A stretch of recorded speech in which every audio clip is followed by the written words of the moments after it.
Somewhere in the filing cabinet of the Galactic Department of Species Classification, buried beneath 17 layers of bureaucratic indifference and a half-eaten sandwich that had achieved sentience 3 weeks ago, sat 83 reports that could have prevented the most spectacular administrative disaster in galactic history.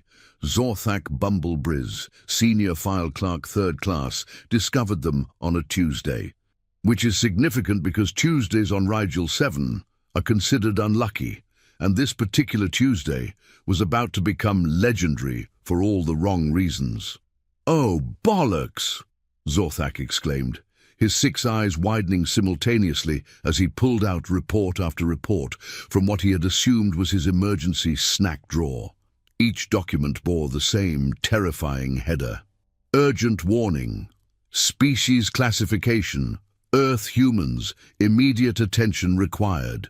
The first report, dated 47 years ago, was from Scout Whispernook the Cautious. The title alone should have raised every alarm in the galaxy. They drink poison for fun and call it happy hour. But no, it had been filed under dubious claims and forgotten faster than a Vogon's sense of humor. Zorthak's mandibles clicked nervously as he read Whispernook's account.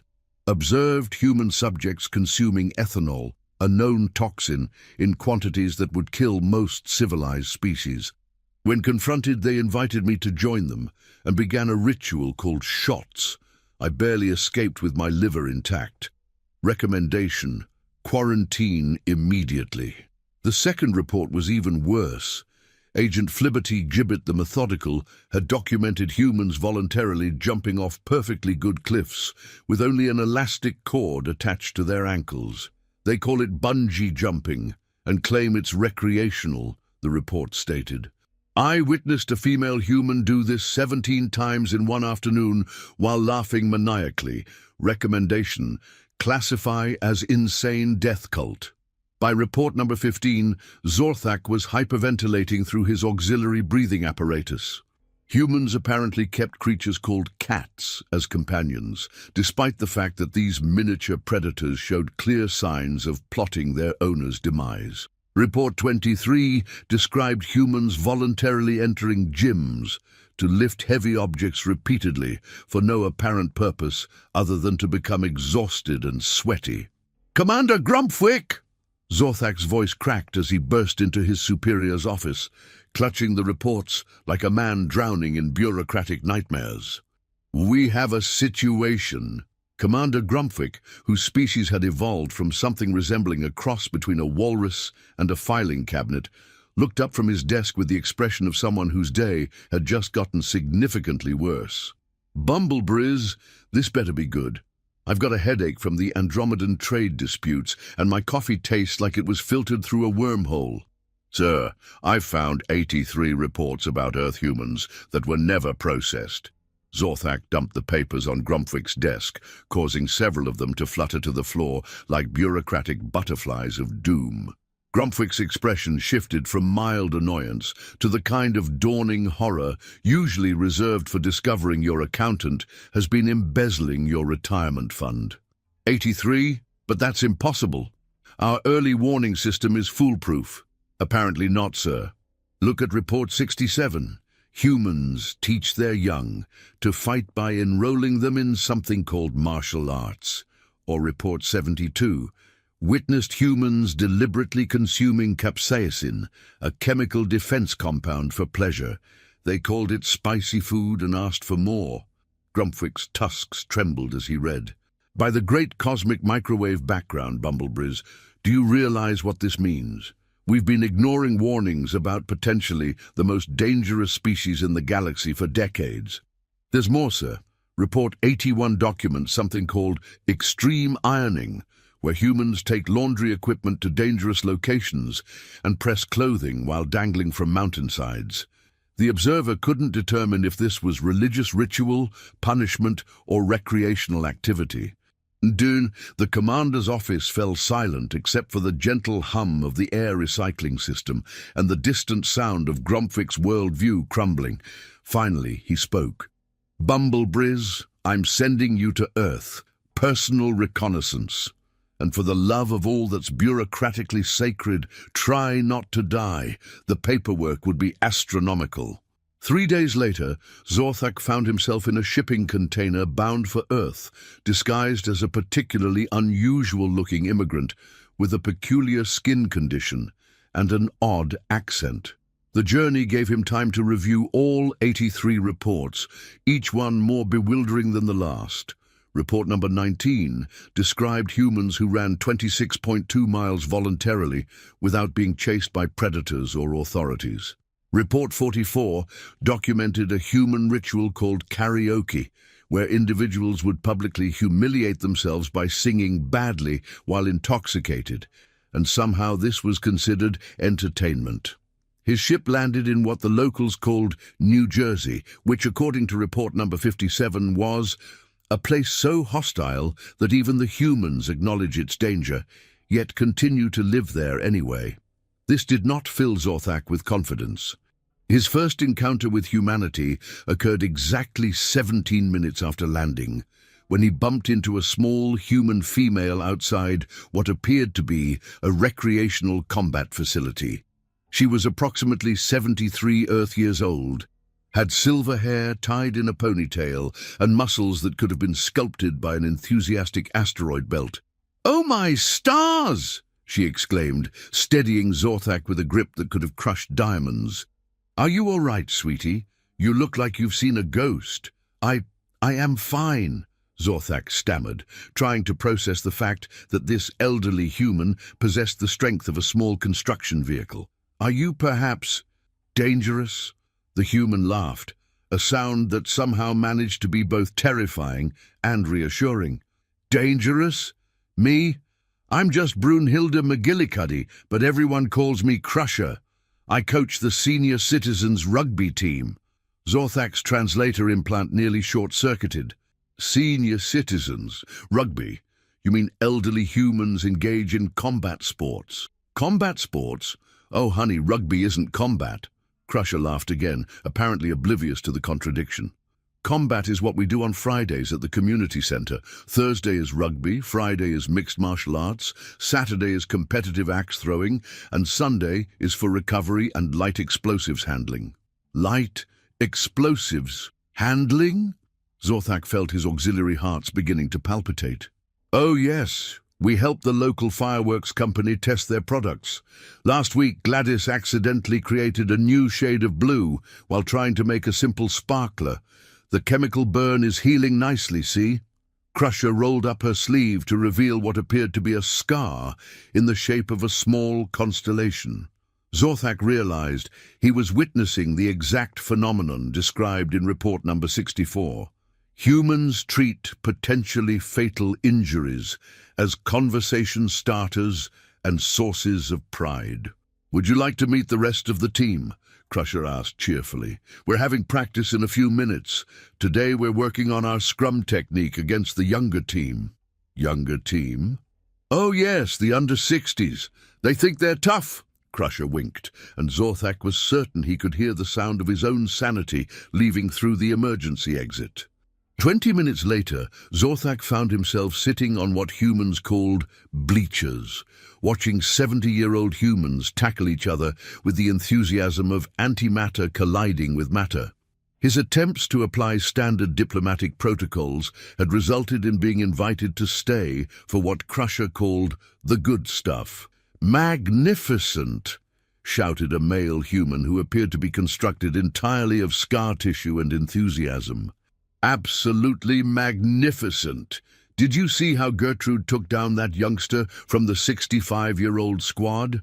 Zorthak turned to see a female human approximately 80 years old, performing what could only be described as a victory dance over a fallen opponent who looked young enough to be her grandchild. "Is this normal?" he asked weakly. "Normal? This is Tuesday's light practice." The human extended a hand that felt like shaking hands with a mechanical crusher. "I'm Percival Wafflebottom, team physician and professor of applied unnecessary sciences at the local university." Applied unnecessary sciences. Zorthak's translator was having difficulty with the concept. "Oh yes, I study things that serve no practical purpose, but are absolutely fascinating. Like the aerodynamics of toast, the psychology of why humans say hello when answering phones, and the precise angle at which a shopping cart wheel will begin to wobble annoyingly. Zorthak stared at this human, who had just described his entire career as studying useless information with the same enthusiasm most species reserved for discovering new forms of energy. And they pay you for this? Pay me? My dear fellow, they gave me tenure. I'm practically unsinkable like the Titanic, but with better results. Dr. Wafflebottom laughed at his own joke, apparently unaware that he had just referenced one of humanity's most famous disasters as a positive comparison. But why? Zorthak asked, his voice reaching a pitch that would have shattered glass if glass had been capable of fear. Why do you study useless things? Because, Dr. Wafflebottom said, with the solemnity of a priest delivering a sermon, if we don't study the useless things, how will we know they're useless? Someone has to be the expert. Besides, some of the most important discoveries in human history started as completely useless research. Alexander Fleming was studying mold, and he accidentally discovered penicillin. He accidentally saved millions of lives by being incompetent. Exactly. You're getting it now. Human progress is built on a foundation of happy accidents, stubborn curiosity, and the occasional explosion that doesn't kill anyone important. Zorthak felt his understanding of the universe shifting like tectonic plates during an earthquake. According to every report he'd read, humans were dangerous because they were unpredictable, chaotic, and seemingly irrational. What he was discovering was that they were dangerous because they had weaponized their own chaos. Dr. Wafflebottom, Zorthak said slowly, may I ask you about something called extreme ironing? Oh, that's Millicent's hobby. She's our head librarian. Lovely woman. Climbs mountains with her ironing board every weekend. Says it's meditative. Last month she ironed a shirt while rappelling down Niagara Falls. The water damage was extraordinary, but the creases were perfect. Before Zorthak could respond, a commotion erupted on the rugby field. What appeared to be a small riot had broken out, with humans of advanced age tackling each other with renewed vigor. Instead of concern, however, the spectators began cheering louder. "Wonderful!" Dr. Wafflebottom exclaimed. "Gladys just scored a try. She's 94 and still has the fastest sprint on the team. Should we not help? Call authorities?" Zorthak asked, watching what appeared to be a human female, older than some civilizations, body slam an opponent with practiced efficiency. "Help? This is how they celebrate. Look, they're all smiling. Indeed, despite what appeared to be a minor war happening on the field, every human involved was grinning as if they were having the time of their lives." Zorthak realized he was witnessing the phenomenon described in report number 78. Humans engage in ritualized combat for entertainment, become upset when combat ends. "I think," Zorthak said weakly, "I need to sit down." "You're already sitting down, old chap. Would you like some water? Or perhaps something stronger?" Crusher brought her homemade moonshine. It's 120 proof and supposedly can remove paint. People drink paint remover? Only on special occasions. And it's not paint remover. It just happens to remove paint. Completely different thing. Safety first, you know. Zorthak was beginning to understand why 83 reports had been filed about humans. What he couldn't understand was why anyone had thought these reports were false. His contemplation was interrupted by the arrival of what appeared to be a small convoy of vehicles. As they approached, Zorthak realized with growing horror that they were military transports from the Galactic Defense Force. "Oh no," he whispered. "They've come to rescue me." "Rescue you?" Dr. Wafflebottom looked puzzled. "Are you in some sort of danger? Because if you are, I should probably mention that Crusher has extensive experience in hostage negotiation. She was a kindergarten teacher for 40 years. "Dee." The lead transport landed with a hiss of hydraulics and the kind of dramatic flair that suggested its occupants had been watching too many action movies. The door opened, and out stepped Commander Grumpwick himself, followed by a squad of heavily armed galactic defense troopers. "Bumblebriz!" Grumpwick's voice boomed across the rugby field. "Stand down! We're here to extract you!" The rugby game stopped immediately. 94-year-old Gladys, still holding the ball, looked at the armed aliens with the expression of someone who had just been presented with an interesting new challenge. "Oh my," she said pleasantly. "Are these friends of yours, dear?" she asked Zorthak. They're my colleagues," Zorthak stammered. "I think there's been a misunderstanding." "Misunderstanding?" Commander Grumpwick strode forward, his weapons drawn. "Bumblebriz, you've been missing for 6 hours. We tracked your emergency beacon to this location. Are you being held hostage?" "Hostage?" Crusher McGillicuddy stepped forward, and Zorthak noticed that several of the defense troopers instinctively took a step back. "Nobody's being held hostage here, sweetie. We're just having a friendly game of rugby. Would you like to join us?" "Join you?" Grumpwick's voice cracked. "Madam, we are here on official galactic defense business. This is a rescue operation." "Rescue operation?" Dr. Wafflebottom appeared genuinely confused. "But nobody needs rescuing. We're just playing sports and having a chat. Though I must say, your armor is fascinating. Is that chromium plating? I've been studying the reflective properties of various metals, and that particular finish suggests a manufacturing process that—" "Silence!" One of the troopers raised his weapon. "This is a potentially hostile situation. All humans step back and assume non-threatening positions." What happened next would later be described in Zorthak's own report as the most spectacularly counterproductive display of military intimidation in recorded galactic history.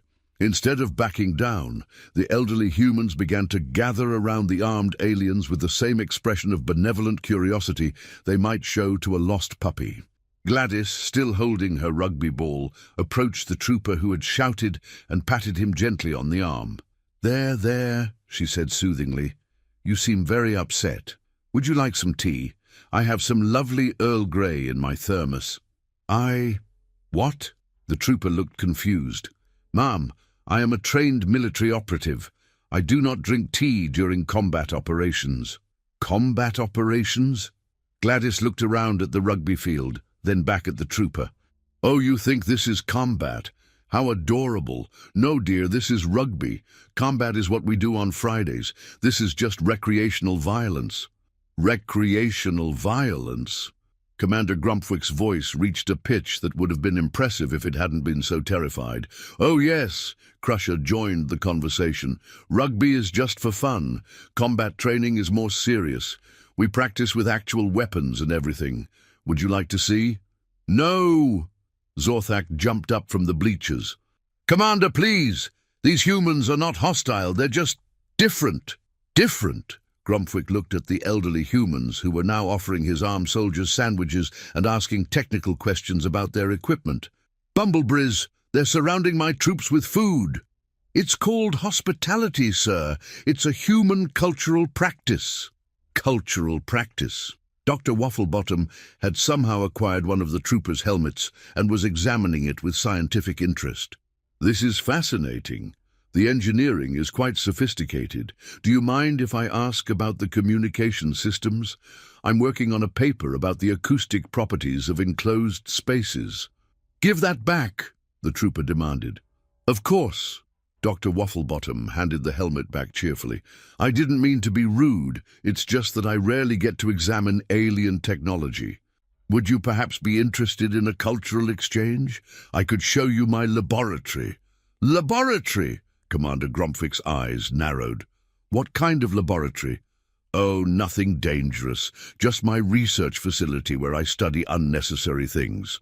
I have a machine that sorts jelly beans by color, a device that measures the exact temperature at which ice cream becomes too soft to eat, and a computer program that translates human speech into the language of shopping lists." The commander looked at Zorthak with the expression of someone who had just realized they were in the middle of a universe-sized practical joke. "Bumblebriz, is this human telling me that he has built a laboratory for the sole purpose of studying nothing useful?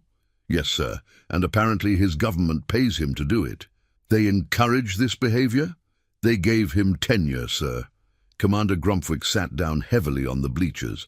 Bumblebriz, I need you to explain to me very carefully what exactly you've discovered about human civilization. Well, sir, remember report number 49, about humans who voluntarily pay to sit in small rooms and sweat excessively. You mean the torture chambers? No, sir. They're called saunas, and humans consider them relaxing. Also, report number 37 about humans who collect objects that serve no function except to sit on shelves. The hoarding behavior? No, sir, they're called hobbies. Humans collect things because they enjoy having them. Dr. Wafflebottom has 17,000 rubber ducks. 17,000? Each one is different, sir. He says variety is the spice of life. Dr. Wafflebottom beamed proudly. Would you like to see my collection? I have ducks from every continent on Earth, plus a few I designed myself. There's one that glows in the dark, and another that plays Beethoven's Ninth Symphony when you squeeze it. Commander Grumpwick put his head in his hands. Bumblebriz, are you telling me that humans are dangerous because they're enthusiastic? Not exactly, sir. They're dangerous because they've turned everything that should kill them into entertainment. They eat poison, jump off cliffs, keep predators as pets, and engage in combat for fun. But they're not malicious about it. They're just curious. Curious, Grumpwick repeated slowly. Dangerously curious, sir. And they have this peculiar habit of inviting others to join them in their dangerous activities. As if summoned by his words, Crusher appeared beside them, carrying a tray of refreshments. I brought snacks. We have cucumber sandwiches, homemade cookies, and some of my special moonshine. The moonshine is optional, but I highly recommend it. It puts hair on your chest. Ma'am, Commander Grumpwick said carefully, I don't have chest hair. My species doesn't grow hair. Well, that's no problem at all. The moonshine will put hair wherever you want it. Very versatile stuff. I once accidentally grew a small forest on my kitchen table. You grew a forest on your kitchen table? Oh yes, spilled some moonshine on my herb garden seeds. Took 3 weeks to clear out the oak trees, but the acorns were delicious. Zorthak watched his commander's face cycle through approximately 17 different expressions, none of which belonged to any known emotional category. Finally, Grumpwick spoke. Ma'am, may I ask you a question? Of course, dear. Ask away. Why do humans do all of this? He gestured vaguely at the rugby field, the elderly athletes, and the general atmosphere of cheerful chaos. Crusher considered this seriously. You know, I've been asked that question before, usually right after someone sees our annual extreme croquet tournament. I think it's because we're curious about what happens when you push things to their limits. And once you find the limit, well, it's only natural to see what's just beyond it. But doesn't that seem dangerous? Oh, absolutely. That's what makes it interesting. If it wasn't dangerous, it would just be boring. And boring things don't teach you anything about yourself. So you deliberately seek out dangerous situations to learn about yourselves? Well, when you put it like that, it sounds almost philosophical, Crusher laughed. But yes, I suppose that's about right. How else would we know what we're capable of? Dr. Wafflebottom nodded enthusiastically. Precisely. That's why I study unnecessary things. If I only studied necessary things, I'd never discover anything truly surprising. The best discoveries come from asking questions that everyone else thinks are foolish. Commander Grumpwick looked at Zorthak with the expression of someone who had just realized they had been trying to solve a puzzle that was missing half its pieces. Bumblebriz, I think we need to revise our understanding of human civilization. I agree, sir. These reports we've been ignoring, they're not descriptions of dangerous behavior, they're descriptions of human nature. Which is what, exactly? Curiosity weaponized by optimism, sir. Before anyone could respond to this assessment, a new voice interrupted the conversation. Excuse me, gentlemen, but I couldn't help overhearing your discussion. Everyone turned to see a woman in her 50s approaching from the direction of the parking lot. She was wearing a sensible sweater, carried a clipboard, and had the kind of smile that suggested she knew several secrets that would fundamentally change your understanding of reality. "Dr. Millicent Crumpetshire," she said, extending her hand to Commander Gromfik. "I'm the head librarian here, and I think there's something you should know about your visit to Earth." "What's that?" Gromfik asked warily. "We've been expecting you." The silence that followed this statement was so complete that Zorthak could hear his own breathing apparatus cycling through its various settings. Finally, Dr. Wafflebottom spoke. "Millicent, you didn't tell me we were expecting visitors." "Oh, we've been expecting visitors for decades, Percival, ever since we started noticing the survey ships." "Survey ships?" Commander Gromfik's voice had risen to a pitch that would have been embarrassing if it hadn't been so terrified. "Oh yes, we've had 83 different alien observation missions visit Earth over the past 50 years. Each one filed a report about how dangerous we are, and then we never heard from them again. We found it quite curious." You found their reports?" "Well, not exactly found.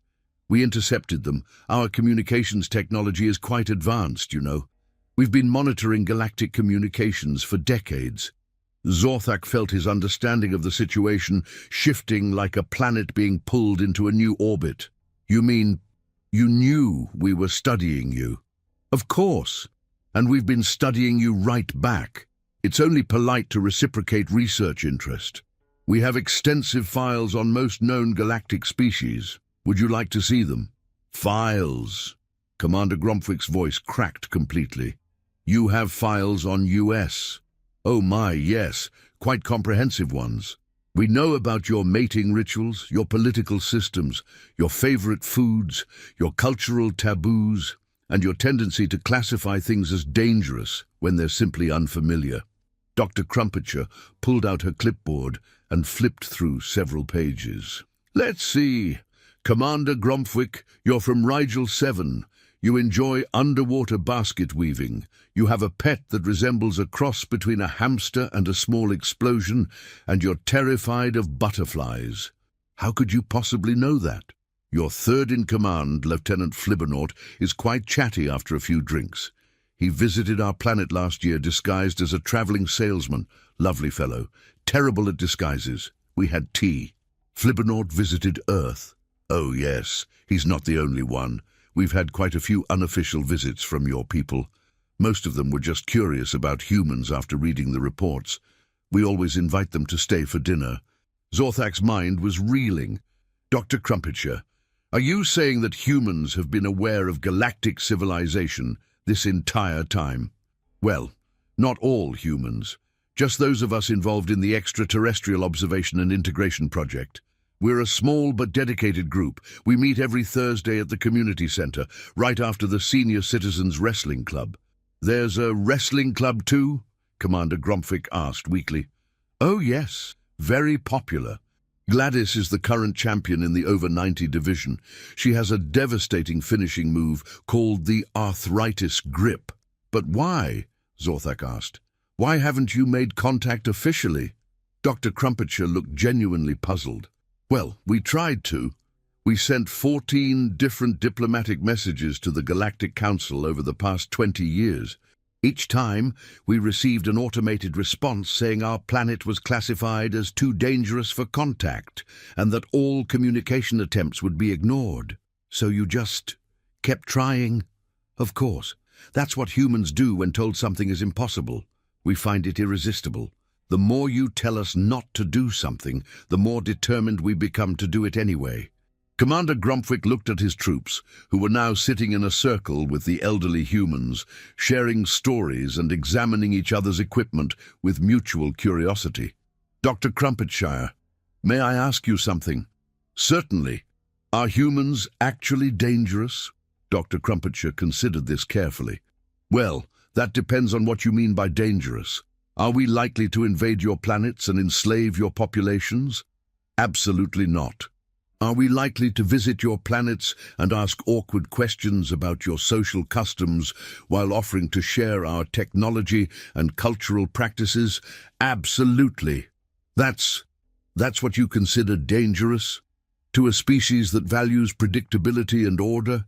Yes, I imagine we're terrifying. We have this unfortunate habit of assuming that everyone wants to be friends and that all problems can be solved by better communication and possibly some sort of potluck dinner. A potluck dinner? It's a meal where everyone brings something to share, very effective for building community bonds. We've resolved several international conflicts that way. Zorthak found himself laughing, a sound that emerged from his breathing apparatus like a deflating balloon. Commander, I think I understand now. Humans aren't dangerous in the way we thought. They're dangerous because they're incapable of leaving well enough alone. Exactly, Dr. Crumpetshire beamed. We're constitutionally incapable of not being curious. Show us a button marked "Do not press," and we'll immediately begin wondering what would happen if we pressed it just a little bit. But surely, Commander Gromfwick said desperately, surely there must be some aspect of human civilization that's normal. Oh, we're perfectly normal, Crusher McGillicuddy rejoined the conversation. We just have a different definition of normal than most species.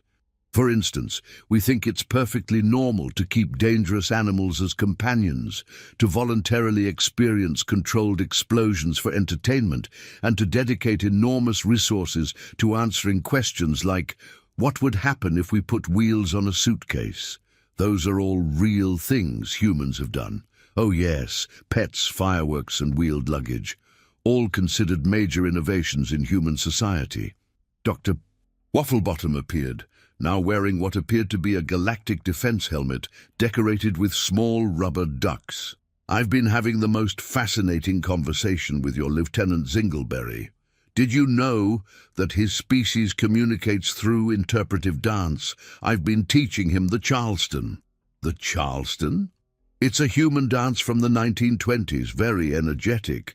Lieutenant Zingleberry says it's remarkably similar to his people's traditional greeting ceremony. Commander Gromfwick watched one of his most disciplined officers attempting to perform what appeared to be a combination of military protocol and festive leg-kicking. I think, he said slowly, I'm beginning to understand why your species has been classified as dangerous. Because we're friendly? Dr. Crumpetshire asked. Because you're aggressively friendly. You don't just accept differences, you celebrate them. You don't just adapt to new situations, you turn them into opportunities for experimentation. You don't just survive in dangerous environments, you turn them into recreational activities. Well, yes, that's what makes life interesting. But doesn't it ever occur to you that some things might be better left alone?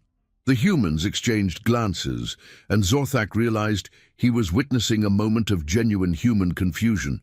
Finally, Crusher spoke. No, not really. That would be like saying some books shouldn't be read, or some songs shouldn't be sung, or some mountains shouldn't be climbed.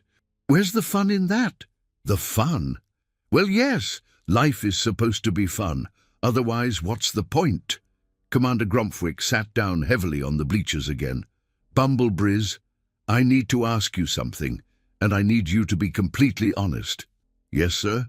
In your professional opinion, based on everything you've observed today, how would you classify human civilization? Zorthak thought carefully.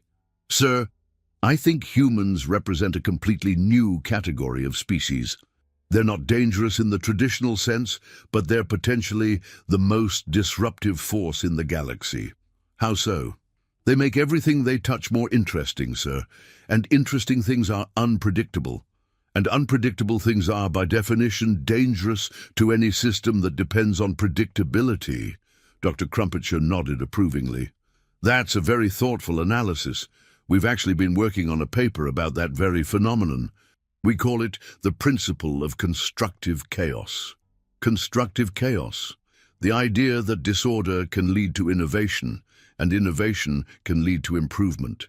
Most species seem to strive for stability, but humans have discovered that a little bit of controlled instability can produce remarkable results. Like what? Like music. Music is just organized noise. Like cooking. Cooking is just controlled chemical reactions. Like friendship. Friendship is just mutually beneficial chaos management. Commander Gromfik looked at his troops, who were now engaged in what appeared to be a multi-species talent show. Lieutenant Zingleberry was demonstrating his interpretive dance, while Gladys provided commentary and Crusher served as a judge. Dr. Crumpetshire, may I ask you a hypothetical question? Of course. If humans were to join galactic civilization officially, what would happen? Dr. Crumpetshire's eyes lit up with the enthusiasm of someone who had been waiting her entire life to be asked this question. Oh, that's wonderful. We've actually prepared a comprehensive integration proposal. We have plans for cultural exchange programs, technological sharing initiatives, and a galaxy-wide potluck dinner schedule. A galaxy-wide potluck dinner schedule? Oh, yes. We believe that most interspecies conflicts stem from fundamental misunderstandings about food preferences. Once you share a meal with someone, it's much harder to maintain hostile relations. You want to solve galactic conflicts with dinner parties? Well, that's just the beginning. We also have proposals for interspecies sports leagues, collaborative research projects, and something we call universal curiosity clubs, where different species can share their most interesting discoveries. Zorthak felt a strange sensation that he eventually recognized as excitement. Commander, they're not just proposing to join galactic civilization, they're proposing to improve it. Improve it? Think about it, sir. What if instead of avoiding dangerous situations, we learned to manage them? What if instead of classifying things as impossible, we treated them as problems to be solved? What if instead of maintaining the status quo, we actively sought out new possibilities? That sounds... Commander Gromfik paused, searching for the right word. That sounds absolutely terrifying, and absolutely necessary, Dr. Crumpetshire added gently. Commander, may I tell you something about human nature? Please do. We've noticed that most galactic species seem to be afraid of change. You've created stable, predictable civilizations that can last for millennia without significant alteration. That's very impressive, but it's also very limiting. How so? Because change is the only constant in the universe. The species that survive aren't the ones that avoid change, they're the ones that adapt to it. And the ones that thrive are the ones that learn to direct change in positive ways. And humans do that. We try to. We're not always successful, but we never stop trying. That's what makes us human. Commander Gromfik looked around at the scene before him. His military personnel engaged in friendly cultural exchange with elderly human athletes, his subordinates learning human customs while teaching their own, and the general atmosphere of chaotic but benevolent curiosity that seemed to surround everything humans did. Dr. Crumpetshire, he said finally, I think I need to revise my understanding of what constitutes a threat to galactic security. Oh? Humans aren't dangerous because they're hostile. You're dangerous because you're contagious. Contagious? Your curiosity, your optimism, your complete inability to accept that something can't be improved. It's spreading to my troops. Indeed, Lieutenant Zingleberry was now attempting to teach Gladys the finer points of zero-gravity combat techniques, while she demonstrated the proper form for a rugby tackle. The cultural exchange was proceeding with the kind of enthusiastic chaos that would have horrified military strategists across the galaxy. Is that necessarily a bad thing? Dr. Wafflebottom asked, appearing with what looked like a jury-rigged communication device. I've just figured out how to modify your translator units to include emotional context. Watch this! He pressed a button, and his voice emerged from the device with a mechanical overlay that somehow managed to convey his excitement. Fascinating! The technology responds to vocal stress patterns. You modified our equipment? Commander Gromfik asked, though he sounded more curious than concerned. Only improved it. I added a happiness amplifier and a sarcasm detector, very useful for cross-species communication. Zorthak found himself grinning, an expression that looked particularly alarming on his species, but felt surprisingly natural. Commander, I think we need to face the possibility that humans might actually be good for galactic civilization. Good for it? They solve problems we didn't even know we had, sir. Like communication barriers, social isolation, and the tendency to take ourselves too seriously. Dr. Crumpetshire nodded enthusiastically. That's exactly what we hoped. We've been studying galactic civilization for decades, and we noticed that most species seem to be stuck in what we call comfortable stagnation syndrome. Comfortable stagnation syndrome? The tendency to stop growing once you reach a level of technological and social development that meets your basic needs. It's very safe, but it's also very limiting. Most galactic species haven't had a significant cultural innovation in centuries. And that's bad. Not bad, just incomplete. Think of all the amazing things that could be discovered if species started collaborating more actively, sharing not just information, but curiosity itself. Commander Grumpwick was beginning to understand why the reports about humans had been so disturbing to read. It wasn't that humans were physically dangerous, it was that they represented a fundamental challenge to the way galactic civilization had chosen to organize itself. Dr. Crumpetshire, may I ask you about your integration proposal? Of course. We've been working on it for 20 years.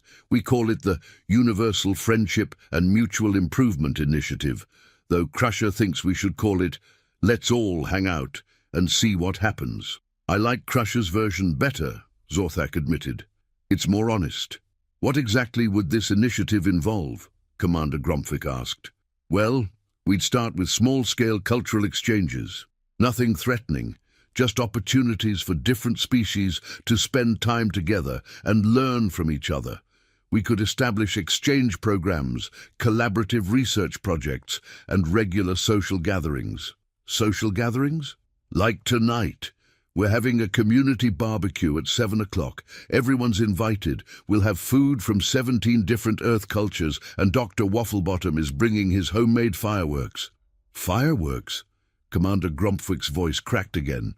You're inviting my troops to watch you detonate explosives for entertainment? Oh yes, they're perfectly safe. Well, mostly safe. We only had 3 minor incidents last year, and nobody lost any important body parts. Nobody lost any important body parts. Well, Gerald lost his eyebrows, but they grew back. And Sandra's hair is a completely different color now, but she says she likes it better. Zorthak watched his commander's face cycle through what appeared to be every known expression of horror, fascination, and reluctant curiosity. Finally, Grumpwick spoke. Dr. Crumpetshire, I need to ask you something very important. Yes? Are you absolutely certain that humans want to join galactic civilization? Because based on what I've observed today, I'm starting to think that galactic civilization might need to join humanity instead. The humans exchanged glances, and Zorthak realized he had just witnessed something remarkable, a moment of genuine human consideration. Finally, Dr. Crumpetshire spoke. Commander, that's possibly the most insightful thing anyone has said about human-galactic relations in 50 years of diplomatic study. It is. Oh, yes. We've always assumed that joining galactic civilization meant adapting to existing systems and structures. But what if the goal isn't adaptation? What if it's mutual evolution? Mutual evolution? The idea that contact between species doesn't just change the newcomers, it changes everyone involved. Humans don't just want to join your civilization, we want to help it grow. Commander Grumpwick sat in contemplative silence for several minutes, watching his troops engage in increasingly elaborate cultural exchanges with the elderly human athletes. Finally, he turned to Zorthak. Bumblebriz, I need you to write a new report. Yes, sir? I want you to document everything you've observed today. Everything. And I want you to make a formal recommendation to the Galactic Council. Oh, what should I recommend, sir? That we establish Earth as the first Galactic Cultural Innovation Center. Cultural Innovation Center? A place where species can come to learn how to be more curious, more adaptable, and more willing to try new things. A place where the goal isn't maintaining stability, but encouraging positive change. Dr. Crumpetshire clapped her hands together with delight. Oh, that's wonderful. We've been hoping for something like that for years. We have so many ideas to share. I'm sure you do, Commander Gromfwick said, and for the first time since landing on Earth, he sounded genuinely excited rather than terrified. Dr. Crumpetshire, may I ask you one final question? Of course. What do you think would happen if other species started adopting human approaches to problem solving? Dr. Crumpetshire considered this seriously. Well, there would probably be more accidents, and more unexpected discoveries, and definitely more laughter. Most species seem to take things very seriously all the time. And that would be good? We think so. Laughter is just another form of learning after all. When you laugh at something, you're recognizing a pattern or connection that you hadn't seen before. It's creativity in action. Zorthak found himself nodding enthusiastically. Commander, I think humans have discovered something that most galactic species have forgotten. What's that? That the point of intelligence isn't just to solve problems, it's to find new problems worth solving. And humans are good at that? Humans are excellent at that, sir.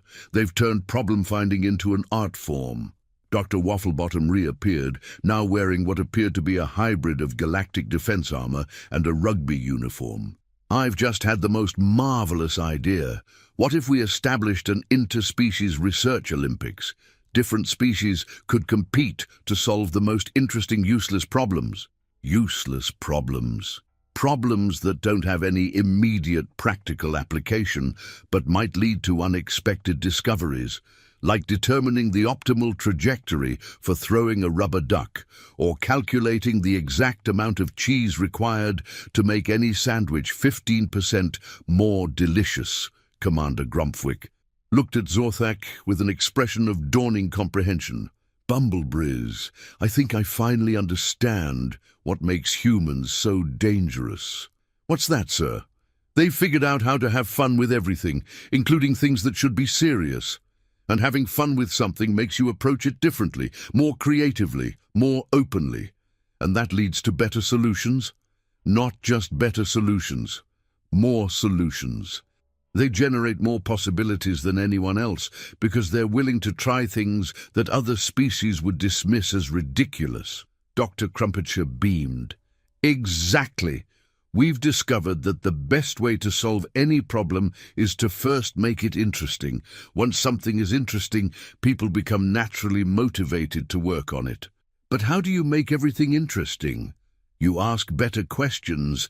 Instead of, how can we fix this? You ask, what if we tried this completely different approach? Instead of, what's the safest way to proceed? You ask, what's the most educational way to proceed? Zorthak felt something that he would later describe in his report as a fundamental shift in perspective regarding the nature of progress itself. Commander, I think humans have solved a problem that every other species in the galaxy is still struggling with. Which problem? How to maintain curiosity and creativity in an advanced civilization. Most species become conservative once they achieve technological sophistication. Humans have figured out how to stay curious forever. And that's what makes them valuable to galactic civilization. No, sir, that's what makes them essential.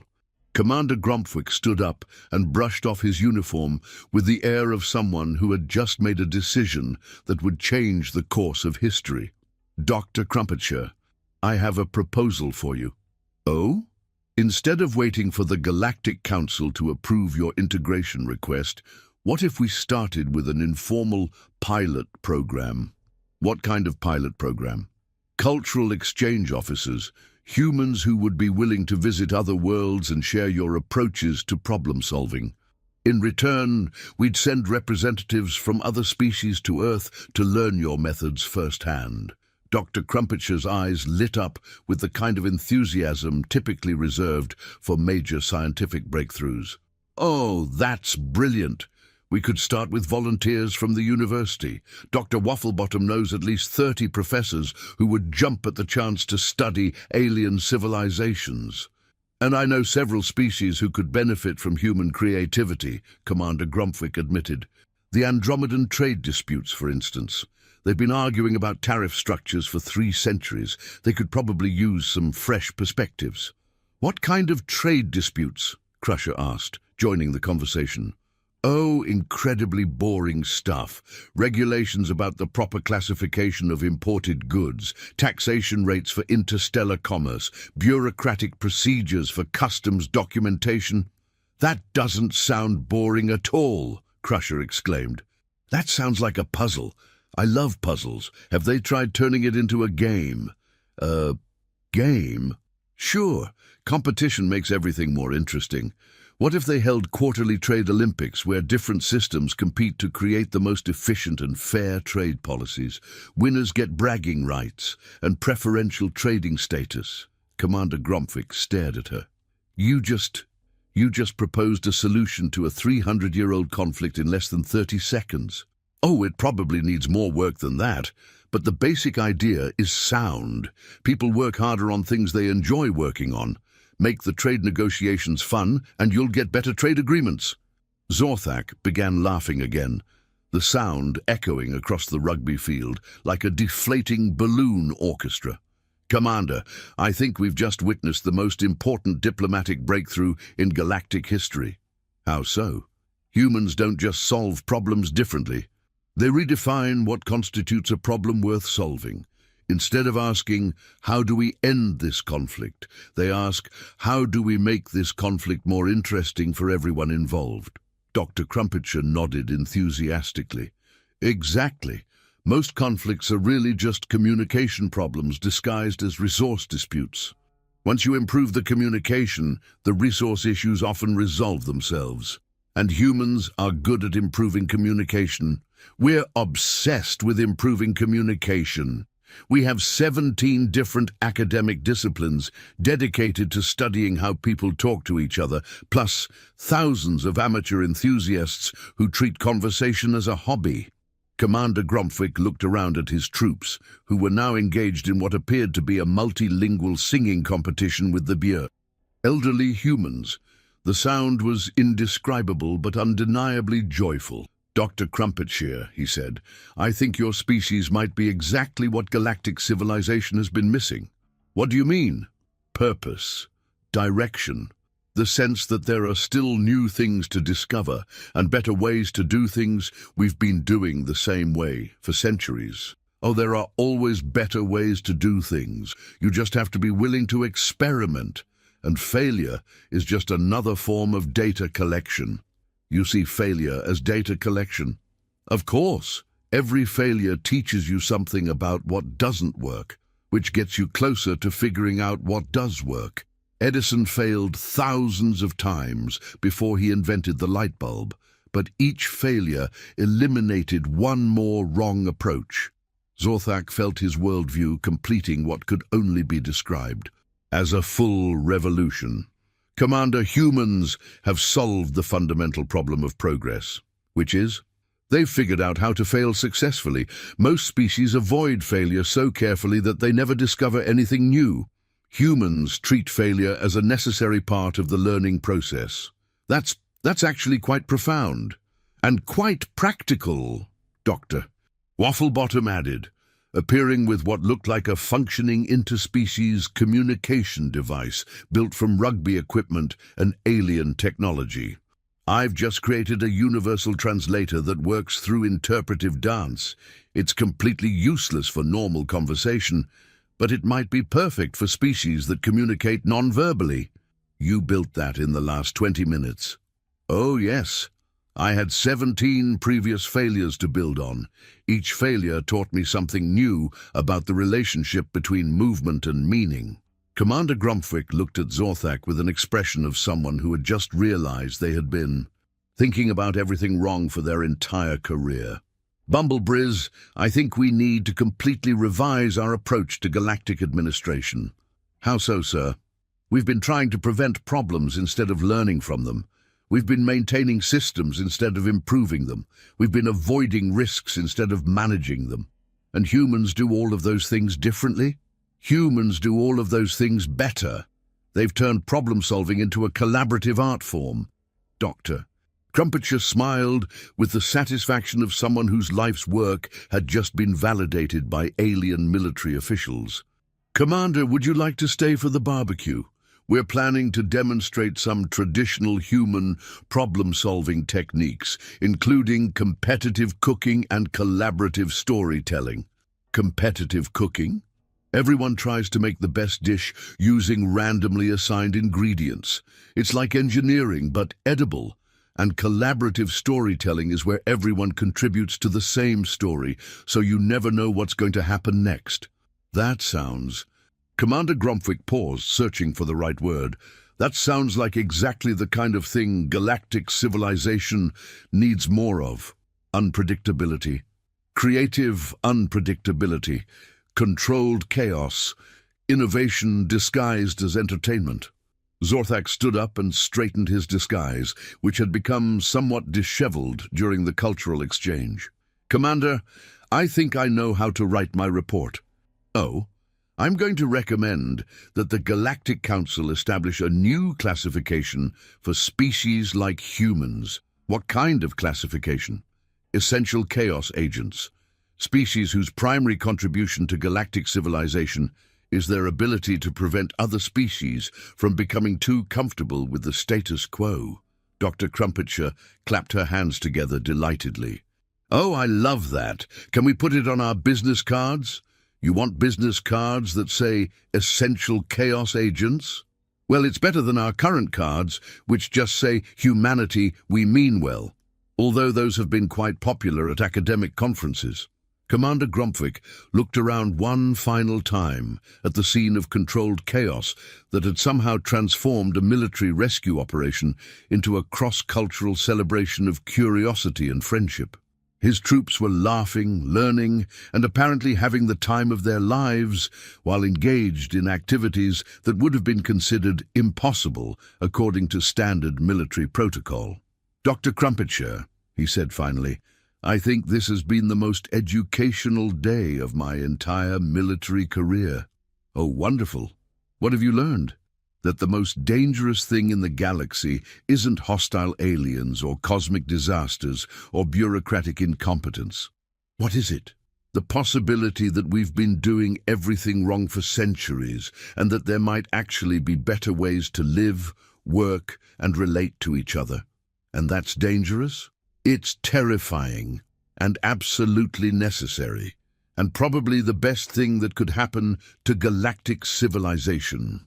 Dr. Crumpetshire smiled the kind of smile that suggested she had been waiting her entire life for someone to reach exactly this conclusion. Commander, I think you're going to fit in perfectly with human civilization. You mean galactic civilization? Well, yes, but after today, I'm not sure there's going to be much difference.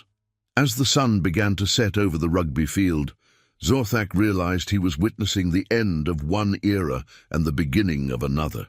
The age of careful, predictable, controlled galactic civilization was drawing to a close, and something new was emerging.